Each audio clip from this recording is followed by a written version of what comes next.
भारत की पवित्र भूमि झारखंड के देवघर में स्थित बाबा बैद्यनाथ धाम का मंदिर भारत के 12 ज्योतिर्लिंगों में से एक है। इस पवित्र धाम का इतिहास रहस्य और चमत्कार से भरा हुआ है, जो हर भक्त के हृदय को छू जाता है। कहानी की शुरुआत त्रेता युग से होती है।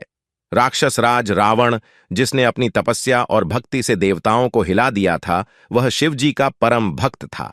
रावण की इच्छा थी कि भगवान शिव स्वयं लंका में आकर निवास करें, इसलिए उसने कठोर तपस्या की और अंततः शिव जी को प्रसन्न कर दिया। भगवान शिव ने रावण को वरदान देने का वचन दिया। रावण ने शिव जी से कहा कि वह उन्हें लंका ले जाना चाहता है। शिव जी ने उनकी भक्ति से प्रसन्न होकर उनकी यह इच्छा पूरी करने का निर्णय लिया, लेकिन एक शर्त रखी। उन्होंने कहा, मैं तुम्हारे साथ चलूंगा, लेकिन यदि तुमने मुझे रास्ते में कहीं भी रखा तो मैं वहीं स्थिर हो जाऊंगा। रावण शिवलिंग को लेकर लंका की ओर चल पड़ा। रास्ते में उसे प्यास लगी और उसने एक स्थान पर शिवलिंग को रखने के लिए सोचा। उसी समय भगवान विष्णु ने एक चाल चली और जल का स्रोत दिखा दिया। रावण ने एक चरवाहे को बुलाया और उससे शिवलिंग को पकड़ने का आग्रह किया। वह चरवाहा भगवान गणेश का रूप था। जैसे ही रावण ने शिवलिंग उसे थमाया, गणेश जी ने उसे धरती पर रख दिया और वह शिवलिंग वहीं स्थिर हो गया।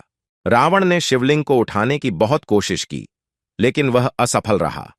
रावण को समझ आ गया कि यह शिव जी की इच्छा है और वह शिवलिंग को वहीं छोड़कर लंका लौट गया। इस प्रकार यह स्थान बाबा बैद्यनाथ धाम के रूप में प्रसिद्ध हो गया। कहते हैं कि यह शिवलिंग बैद्यनाथ के रूप में जाना गया क्योंकि भगवान शिव ने यहां रावण की तपस्या को वैद्य की तरह ठीक किया था। हर साल लाखों श्रद्धालु यहां आकर बाबा बैद्यनाथ के दर्शन करते हैं और अपनी मनोकामनाएं पूरी करने के लिए प्रार्थना करते हैं। इस मंदिर का महत्व सिर्फ धार्मिक ही नहीं, बल्कि ऐतिहासिक और सांस्कृतिक दृष्टिकोण से भी बहुत महत्वपूर्ण है।